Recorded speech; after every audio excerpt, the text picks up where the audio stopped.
Farouk Kibet is not a small person. So you're fighting big people. Fine. I was not fighting big people. Yes. I was telling the president, I'm elected. I'm not going to take instructions from your personal assistant. What if I told you that the man running Kenya isn't the president? What if the most powerful man in the country never campaigned, never appeared on a ballot, and never spoke to the people? Yet every command from State House passes through him. Today, we uncover the shockwaves from a statement that has left Kenya talking, a revelation made on live television, one sentence that may have changed everything we thought we knew about power in this country. Hii mtu anaitwa Farouk. Huyo kijana anaitwa Farouk, Your Excellency, you don't know. In a live television interview, former Deputy President Rigathi Gachagua dropped a political bombshell. Quote of course, Farouk Kibet is the co-president in this country. Everybody, including the Inspector General of Police, Cabinet Secretaries, and even the head of public service reports to him.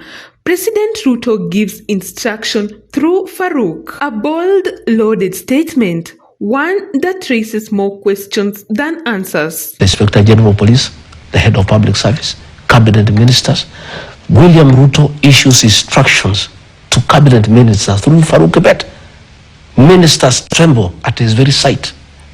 So, Farouk Kibet wanted to give instructions to Rigathi Gachagua. Rigathi Gachagua was elected by the people of Kenya alongside William Ruto. There is no... Who is Farouk Kibet? And why would Gachagua, a man who once stood shoulder to shoulder with the president, now lift the curtain this way? And I'm not going to allow him to push corruption in my office.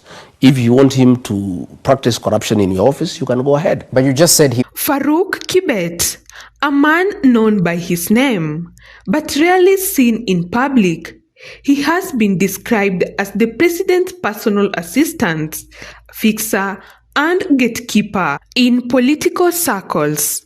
Farouk is feared and respected in equal measure. No camera lights, no press briefings, yet every politician knows you don't get to Ruto without going through Farouk first.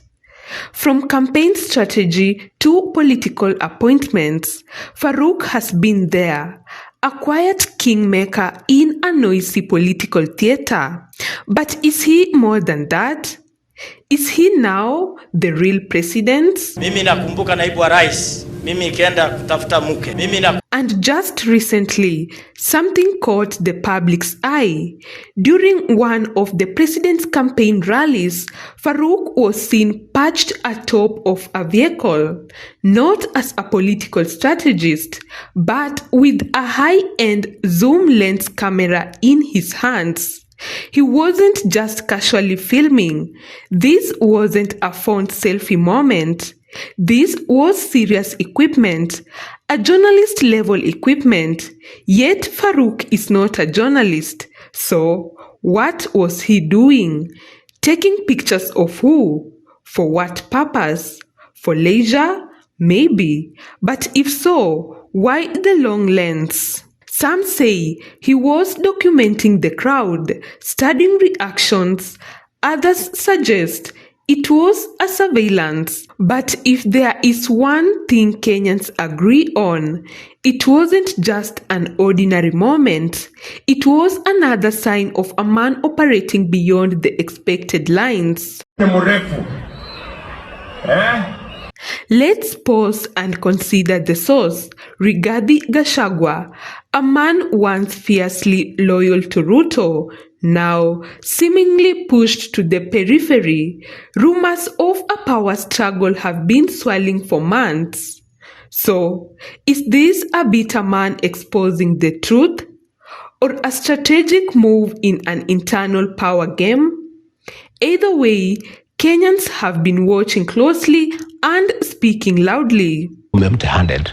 And since you assisted me, I would like you to go with your retirement package and I can get you some money to get you started off 1.5, 2 billion. I told him to go to hell. I'm not interested. I'm priceless. And that kind of money, I have. You know how much I funded your campaign. I am not a man to be given 2 billion shillings, Online, the reaction was instant. Some dismissed it as a political drama. Others see it as a rare moment of honesty in a culture of silence. But beneath the banter lies a deeper issue: governance, transparency, constitutional order. If Farouk Kibet is truly issuing command to Cabinet Secretaries, what does that mean for accountability? Lakini msikize, serikali inasema muweze kufanya registration so that mambo ya matibabu inakuwa rahisi. And now, with a camera in his hands and a lens focused not on nature but on the nation, what else is he watching?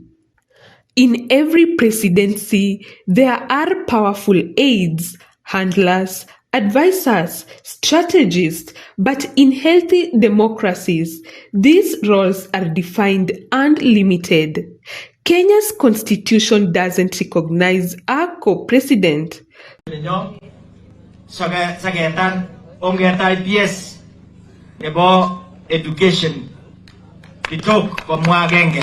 So, if Gachagua's words hold even a grain of truth, then we must ask ourselves, are we being governed by people we didn't elect? Is this the rise of a new kind of deep state, hidden not in the shadows of government, but walking beside it? Farouk Kibet wanted to give instructions to Rigathi Gachagua. Rigathi Gachagua was elected by the people of Kenya alongside William Ruto. There is no way I would have allowed Farouk Kibet to give instructions to me. And let me tell you, Rogers, Farouk Kibet was trying to run my office. This is bigger than Gachagua, bigger than Farouk, bigger than Ruto. This is about the integrity of the presidency, about the citizens' right to know who is truly calling the shots. It's about protecting democracy from being turned into a private arrangement between powerful men. And it's about speaking the truth, even when it's inconvenient. Is Farouk Kibet just a loyal aide? Or is he the most powerful and elected man in the country? Kuna mama ambaye hawezi kufikiwa. Tunataka sehemu hii iweze kwenda mbele. Tunajua mlipoteza mjumbe ambaye alikuwa anapenda maendeleo. Ndio maana sisi kama marafiki tunaendelea kusema kwamba tufanye kazi mzuri hapa Malava. Ati natembea anasema ati mimi nisitembee Malava. Inawezekana? Sasa we... Newsroom, Maisha TV. My name is Joy Madoya.